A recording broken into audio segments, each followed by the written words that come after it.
claimed he was an angel. He could predict the future, and he had direct connection with God. He had angels 1, 2, 3, 4 on the license tags of all his Corvettes that he bought.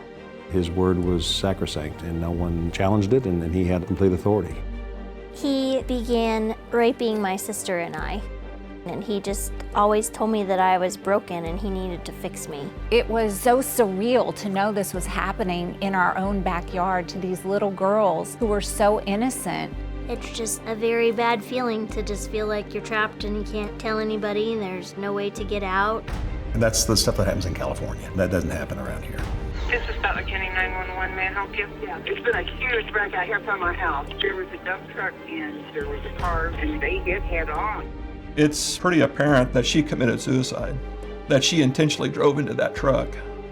He had convinced this woman that he was an angel, that he had the power to bring people back from the dead, and that she would die today and that he would bring her back tomorrow.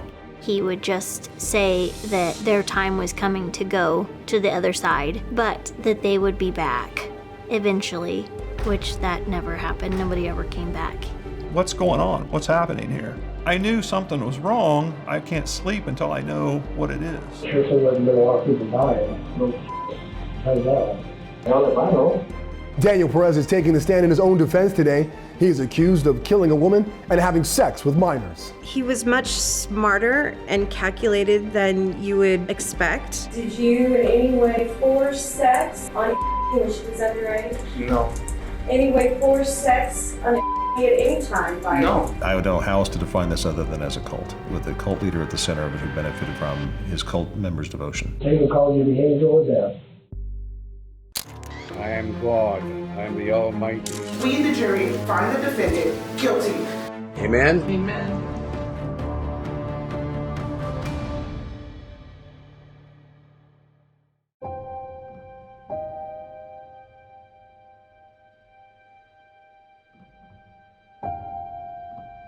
It was out in the middle, really, of nowhere, just along a rural road. There were about 3 houses there.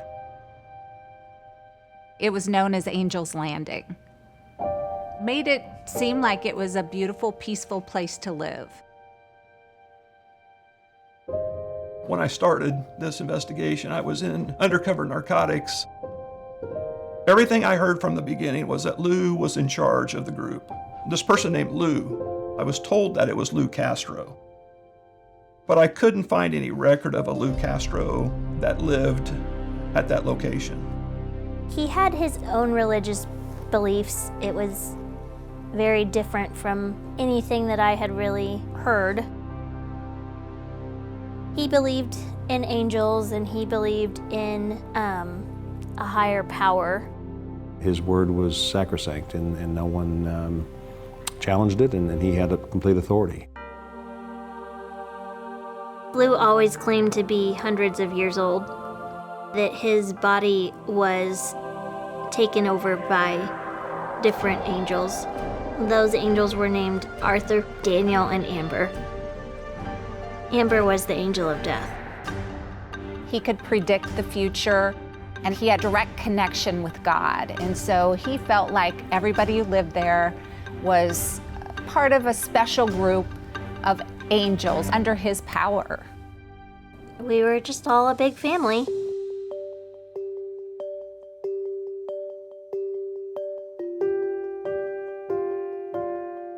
My mom was a real estate agent for as long as I can remember. And she had met Lou through some friends. He was a smooth talker. He seemed to be nice. He seemed to be charismatic. And, you know, my mom said he was okay, so he must have been okay. When he claimed he was an angel, I didn't believe him. But my mom did, so I just kind of, you know, went along with it. He was always talking about how much money he had and very generous and trying to like buy our love. Anything I ever wanted, he made sure I had it. He was just trying to keep us happy the way that he knew how, so that we would stay and do anything and everything that he wanted. I mean, it was nice to live that lifestyle, but there was definitely a price that you paid for it.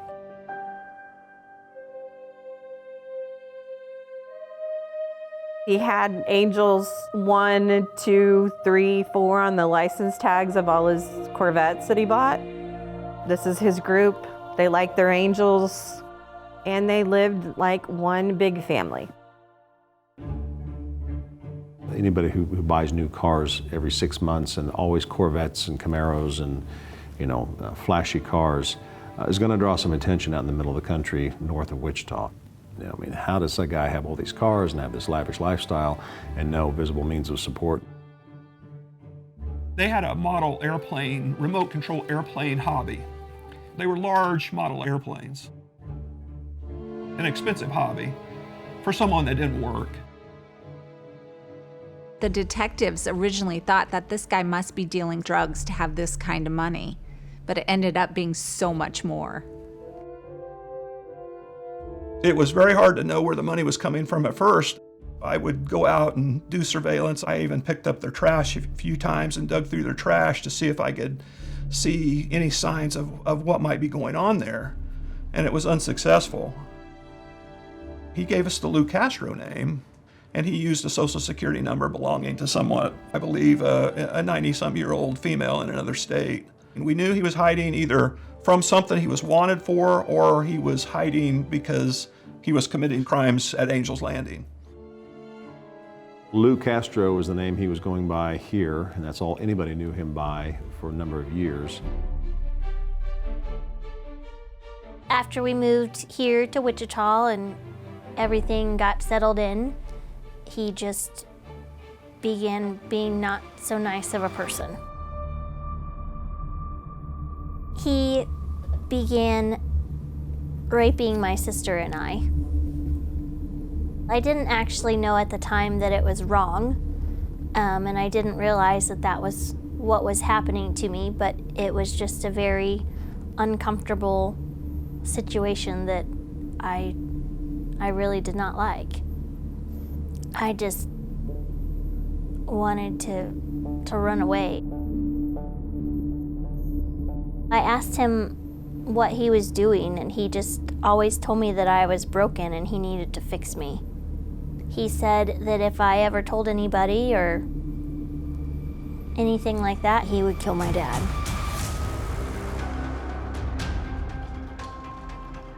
He had pointed a gun at me at one point in time and fired it. It all started when a woman who lived on that property had drowned, and it had been ruled an accidental drowning. It was June 2003. A 12-year-old girl called 911 to say Patricia Hughes had fallen into the pool, hit her head, and drowned while trying to save her 2-year-old daughter. Authorities ruled it an accidental drowning. Her explanation was that she had seen Patricia go into the pool, hit her head, and drowned, and that the girl herself was not strong enough to help her out. This is a swimming pool that she could have easily stood up in. The only way for her to have drowned was either to be rendered unconscious or to be held underwater. Patricia Hughes was a daughter, a sister, a mother, a wife. The woman who drowned in the pool accidentally was one of his first followers, so to speak. She did everything for him. There's evidence that Lou had a real strong control over Patricia. So when Patricia died, what's going on? What's happening here? I knew something was wrong, and I didn't want Lou Castro to get away with this. There is no doubt in my mind there's something's just not right, and I can't sleep until I know what it is.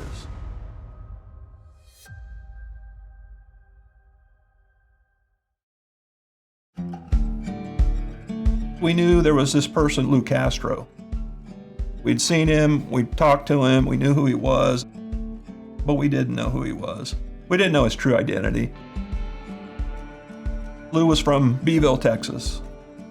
He had lived there and worked had several jobs, had been in the military, had worked in a couple of different prisons down there in that area. That's where Patricia Hughes was originally from, and they kind of just traveled together around until she died. Trish had been with Lou since she was in high school. Like, they were just together for a long time. He was named a suspect in some child sexual cases, one of them being his niece.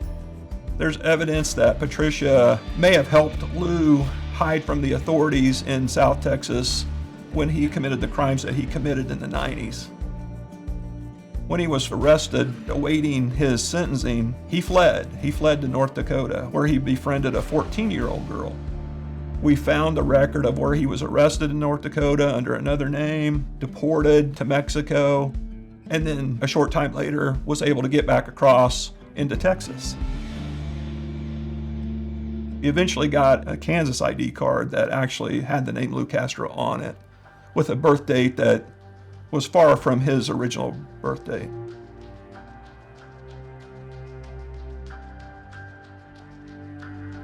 He had a small group of people, always recruiting, attempting to recruit, and he had total control over them.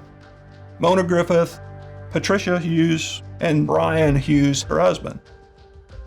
Mona Griffith actually wrote in her diary that he portrayed himself as a over 100-year-old dead man who was now an angel. And then we had Jennifer, who was the mother of our victims. He would say that he was a seer, meaning that he could see into the future and be able to tell people the things that he saw. I think most people in the group believed him. And in their near future, it was time for them to die, including killing themselves or putting themselves in a position to where they would die. He predicted Trisha's death.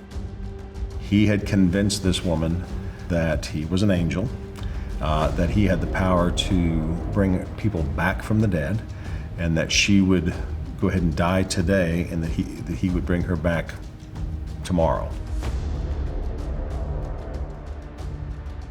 When he predicted that somebody was going to die, he would just say that their time was coming to go to the other side, but that they would be back eventually, which that never happened. Nobody ever came back. Trisha's husband, Brian, died in an accident. He was working on his sister's car when the jack slipped out from underneath the car and the car squished him. He had $500,000 in insurance policies.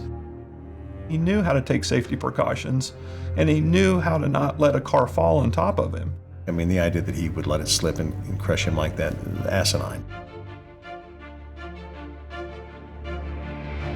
It was at the same time that we had heard stories about a plane crash in South Dakota. And there were 3 people on board. We were able to find an article in the South Dakota newspaper that detailed that plane crash. In that article, the name that stood out was Lou Castro, and he called himself a brother to Mona Griffith. Mona had a life insurance policy. There was $700,000 worth of insurance proceeds. All that money went to Lou Castro. Then Jennifer Hudson dies. I find out that she is killed in a car wreck on a nearby roadway near Angel's Landing. And it's suspicious to me. This is Butler County 911. May I help you? Yeah, it's been a huge wreck out here from my house. Need an ambulance for sure. Okay, hold on just a minute. There was a dump truck and there was a car pulled out and they hit head on. I talked to the sheriff out there in Butler County.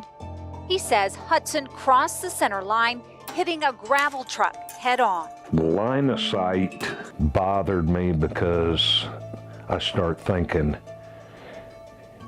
if there wasn't illness, something like that, a distraction of some sort, there shouldn't have been any reason for this collision. And he said they thought it was odd at the time because there were no signs that she tried to stop, like no skid marks, no sign that she turned to try to avoid the truck. It's pretty apparent that she committed suicide. that she intentionally drove into that truck. It was not an accident. Lou did predict her death probably a year before it happened. It was late one night, and Lou told my sister and I that my mom was going to die because it was her time to go. And he, of course, got her life insurance policy. I think he convinced her to kill herself so that he could benefit from her life insurance money. It is hard to come up with a rational explanation for all these people who just happen to have died from all these very bizarre accidents around him, all of whom had life insurance policies that he directly benefited from. That gave me the ability to convince prosecutors that we needed to open a case. There was something going on with this group.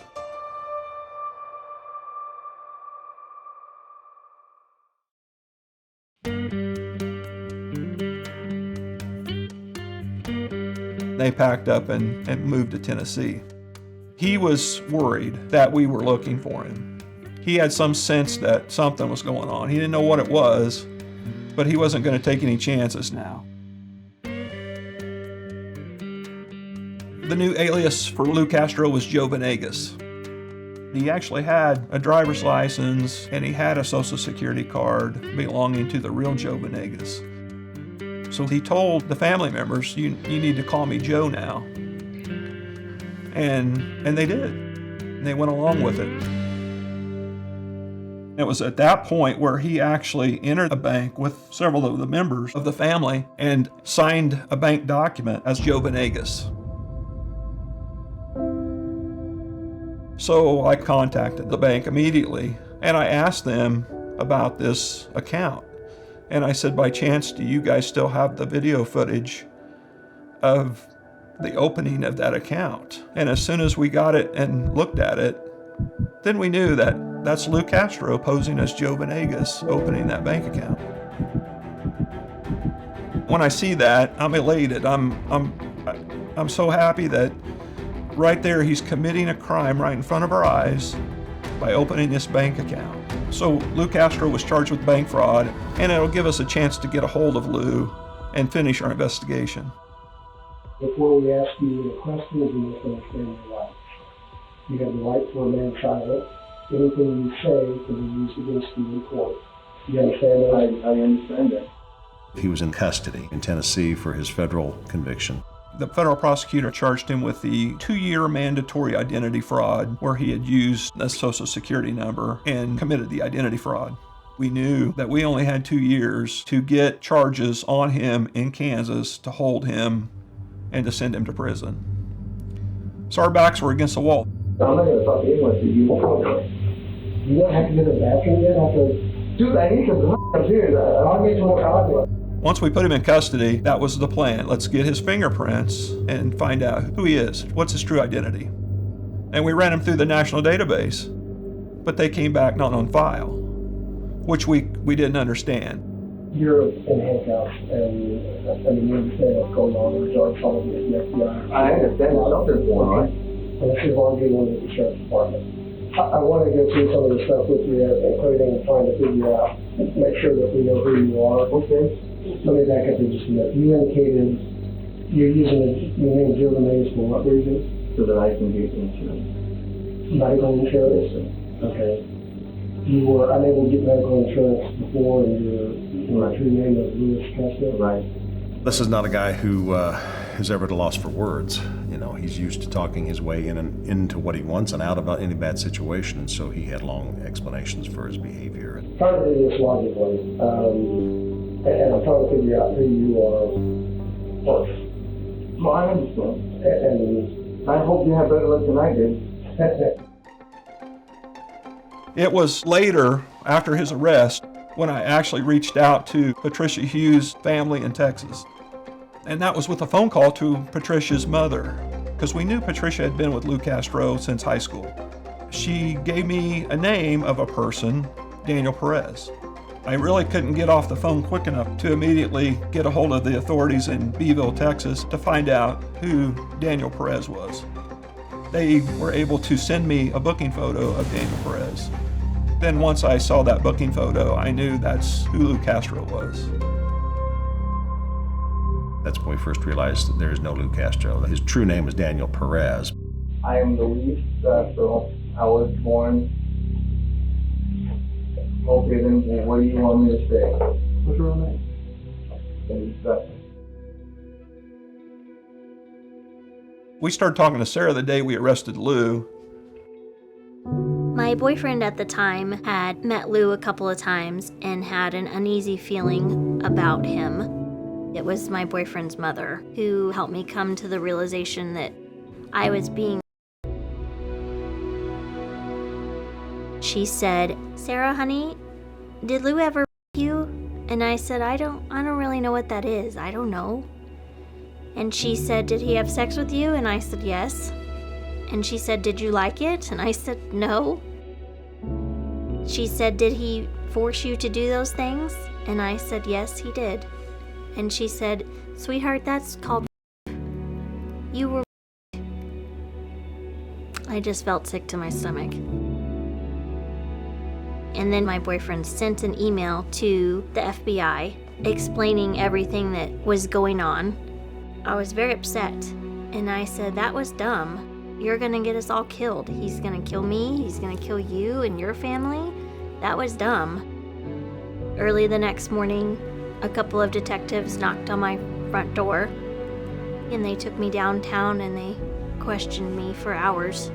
He still had such a control over the family that it was an uphill battle to get them to come out of that control and to cooperate with us. It took a lot for me to feel safe, but Ron told me he wasn't gonna let anything happen to me and that Lou would be handcuffed and not be able to get to me.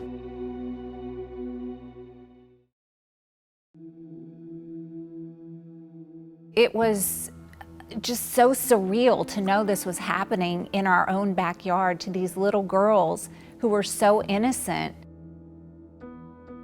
Sarah was 17 when she first met Lou. It wasn't a child sexual crime. It was him controlling and convincing her that she had to do that.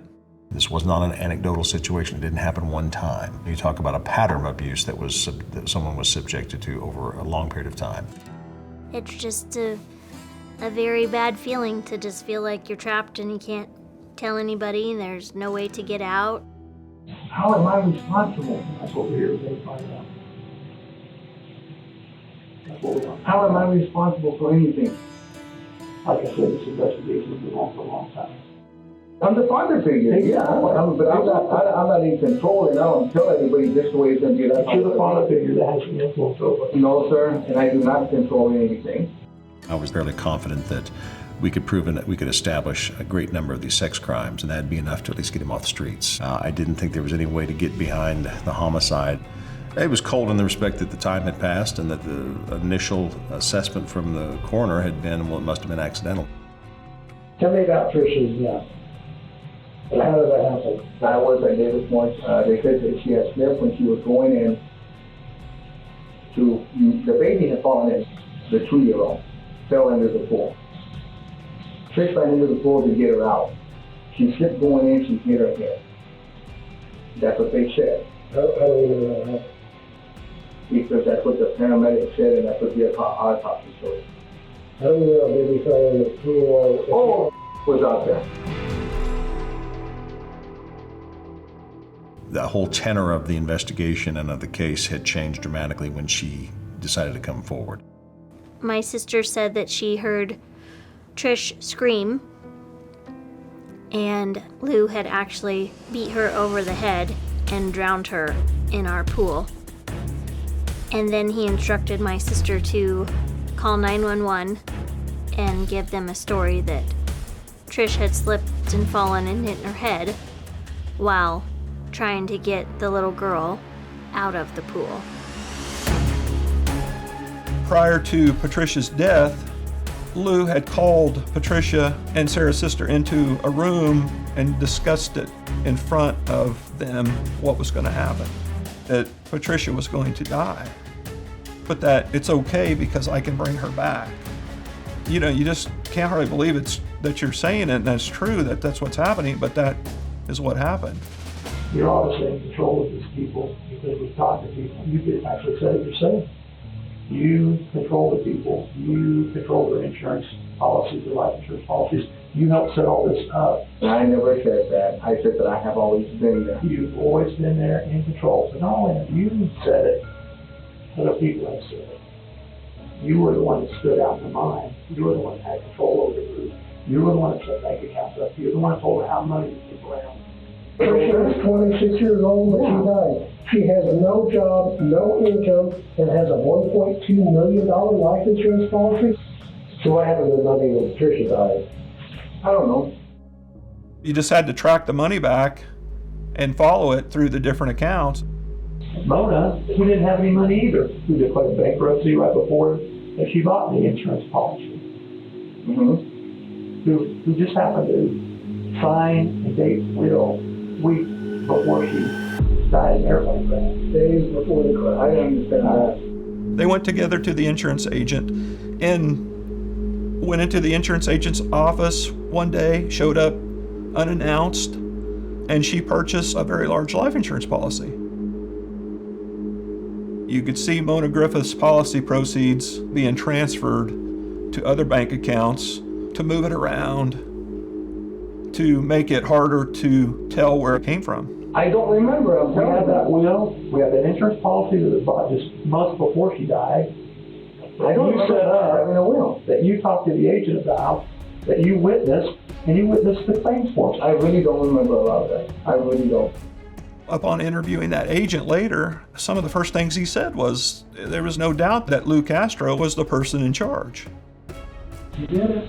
You did it. I don't remember. And then you did it, and you controlled the money. He had these documents drawn up, and he had everything in order for these people to die, and then for the money to be distributed. You know when Brian died? After Trish passed? I knew he wasn't in that, huh? I knew it. I was just what we think, but it would have been there 6 months. He would have put a bullet in this. Oh, he would have done it. I could have let it go. You know, you would kill yourself. I think Lou pushed Brian to do what he did. It was not so surprising once you talked to his family that Lou Castro wouldn't leave him alone. But you see, don't misunderstand this. See, that's what that I see it. I see this as he was it. I've seen him dying. I just seen him dying. I just felt that. You could look at it, I just felt that. Lou's control caused Brian's death. We don't have any direct evidence to say that, but the life insurance, the estate planning, all those things were in place. Sure thing there's been a lot of people dying. No, how's that? Now if I know, look at me. I don't know if you were there. Why don't you tell me? He was much smarter and calculated than you would expect. This was a very long-term plan of what he did for years. Only very gentleman, you know that. You can't dispute the fact that, like you said. No, it does look, and I understand that. That had happened around me, not necessarily physically around me, but all these people were associated with me. Mm-hmm. You know, these are people that are very close to me. Yes, right. I understand that. Yeah. You are the common denominator between the deaths of all these people. They all had missing pieces, you know. They needed what he would give them. Every single one of them had something that he could offer, and he knew that, and that's who he preyed upon. I think he had to know either then or certainly shortly thereafter that his ability to walk away from this was going to be significantly impacted. We've been looking at this investigation for a number of years now. We've got a number of documents, not just on you, but on your family and on everybody involved. We know the answers of what it has to do. And you're getting fairly close to telling a few things, but you're not quite telling the whole story. The story's slowly coming out. There is no story other than what I've told you. There's more to the story. Okay. And if there is, I don't know it. So we're giving you the opportunity right here today, right now, to put it on the record and help yourself out.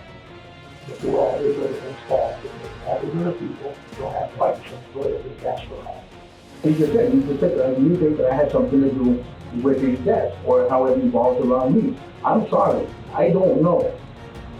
We believe it, we think we can prove it, and other people are telling a story. So Lou, this is the perfect opportunity for you to explain exactly what happened here before these other people put their spin on it and we go with their version. Well, you put your spin on it. You do whatever you need to do, but I'm going to tell you the truth. This is what happened. I wasn't there. I don't know. I remember coming back and telling some of my other attorneys, this will be the strangest case I've ever been a part of. I think I said words to the effect that this is a made-for-TV movie. They can call you the angel of death.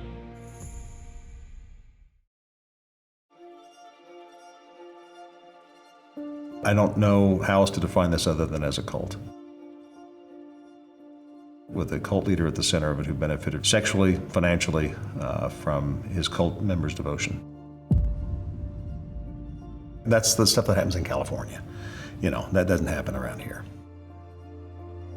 Anytime you hear, oh man, there's a cult in our community and people are dying and millions of life insurance policies are coming out and there's sex involved, it had all the things that made a community go, I kind of want to pay attention to what's happening next.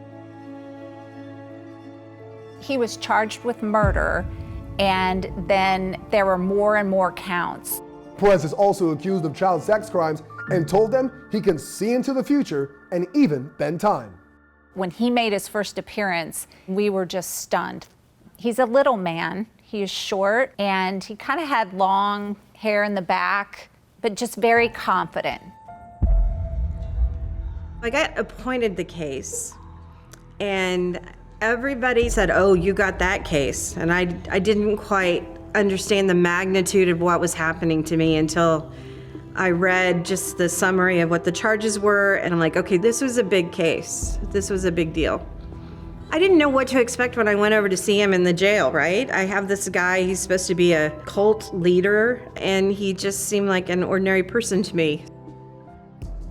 But he's not. He was somebody who's exercising complete dominion and control over his small group of followers that is allowing him to have direct sexual access to their children, as well as convincing these folks that they needed to either take their own lives or sacrifice their lives. That was the sort of the overarching theme of the case.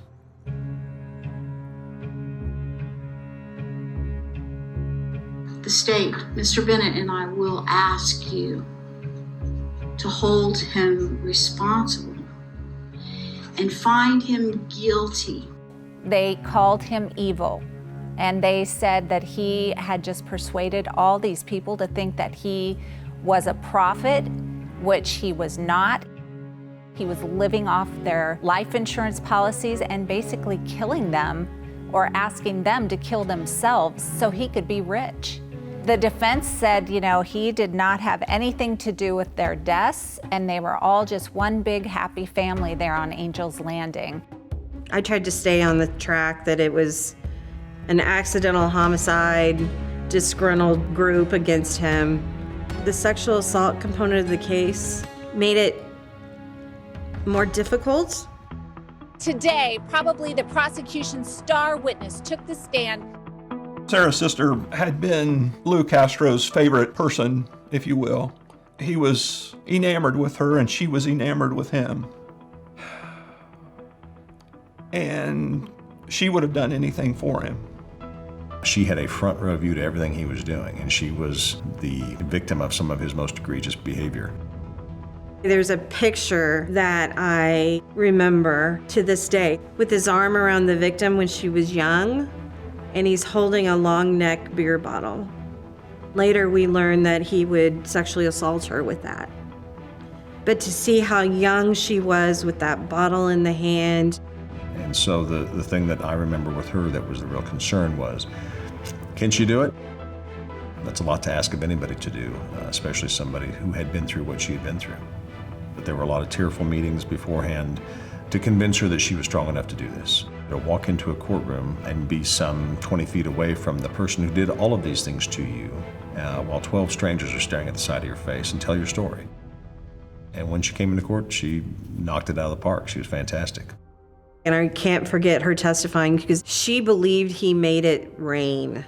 It was a clear sky, we're in the forest. He said he was going to make it rain, and he made it rain. He was very proud of her, even though she was accusing him of sexually assaulting her.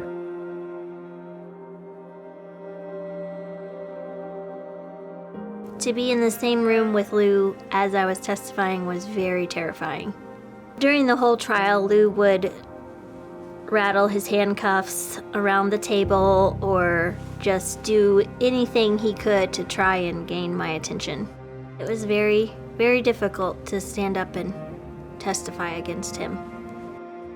With any sex crimes victim, specifically child sex crimes victim, the childhood trauma that they went through is profound. Everybody deals with things differently, but that has a profound impact on folks. The two girls nearly brought everyone in that courtroom to tears. They were the best witnesses. They were very solid. They talked about how he would convince them that they needed to be with him because he was an angel. They would describe how they would lay there and close their eyes and just wait for it to be over. Sarah and her sister's testimony at trial were probably some of the most important testimony that was in this whole case. I think there was probably an air of disbelief that they were really there, really talking. I don't think in his wildest dreams he thought that they would ever testify against him in an open courtroom. And they did. Daniel Perez is taking the stand in his own defense today. He is the leader of a local commune that lived off the life insurance payouts of his dead members. He is accused of killing a woman and having sex with minors. I don't know if it ever helps a defendant to make a statement to law enforcement or the jury. I left that up to him. I always left it up to him, and he made that choice to testify. You call Daniel Perez. You do solemnly swear the testimony you're about to give will be the truth? Yes. Daniel Perez. Didn't seem afraid, didn't seem like anything was bothering him. Did you in any way force sex on when she was underage? No. Any way force sex on at any time by force or fear or threat? No. They cried. We said, no, it's all consensual. This is something they want to do. They're in this family. But one was underage, so that's problematic. He said in the trial words to the effect that the reason he needed one of the young girls around him so much is she was helping him remodel Angel's Landing. I'm like, she was 11. I mean, I'm sorry, I didn't realize she was handy with a saw. He's obviously been able to talk his way into and out of situations his whole life. I was beaten years ago, and I have a terrible memory, and woe is me. Essentially, his defense was, I'm misunderstood and everybody's lying about me. Did you in any way plan to murder Patricia Hughes? No. Did you in any way kill Patricia Hughes? No. Was that an accident?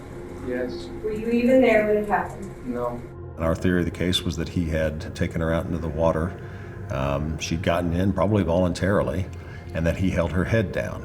When they found her and pulled her body from the water, she had a plastic clip on top of her head, and there was a corresponding bruise in the scalp where that clip had been. Basically, all I can tell is the injury. Blunt force injury is mainly from in this case, her head hitting an object or her being struck by a blunt object. You can't drown yourself. You can't just jump in a pool and hold your breath until you die. Did you tell that it was Trish's time to die a week before June 26th of 2003? No. Tell that she had to help you because you couldn't be too close when someone passed over to the other side. No. Because you could get sucked in because you were an angel, right? No. It's just too fanatical, and these are the same people that believe he can make it rain, right? Something not quite right with them. You must determine whether the defendant is guilty or not guilty. Well, we had 28 counts they had to go through, and so there was a little bit of time, but I don't remember it being a particularly long wait. I could see it coming. There were no negotiations on this case. You know, it was one where it just had to be tried. There's nothing the we could resolve short of putting it in the hands of a jury. Count 1, guilty of murder in the first degree. Guilty of some 28 counts, guilty of the murder charge, which carried a life sentence, guilty of some of the child sex abuse cases, some of which are under Kansas law. A judge decides the fate of a leader of a Kansas commune convicted of dozens of crimes, including the murder of one of its members. 2 of the victims spoke before the court, one abuse victim saying, "I was 10 and my childhood was over." Another saying he convinced my mom to get life insurance policies and then killed her. Perez was offered a chance to speak before the court, to which he only replied, The evidence conclusively showed that Mr. Perez used people as mere objects. The judge sentenced Perez to the maximum 2 life sentences, which will be served consecutively. You know, when somebody like that is sent to prison and you get to finally have a sense of relief, you just pick up the pieces the best you can and you just keep going every day and know that, yeah, life's gonna be hard, but eventually it'll get better. So at the end of the day, he's doing 2 life sentences. You know, they say justice delayed is justice denied, but in this particular case, I felt we broke that rule and were able to achieve justice and get a particularly bad character off the streets for the rest of his life. I just hope that I can help just one person to get out and to know that there's life beyond all that chaos and you can go on to live a happy, healthy life. I have a great life. Daniel Perez was a cult leader and a serial killer at the same time. I certainly wish I could have moved in earlier to stop so much of this. The awful and terrible events that Sarah and her sister went through over these years. I'm very glad that they've been able to get on with their lives and live the best life they can live and as normal as you can be with all the things that have happened to them.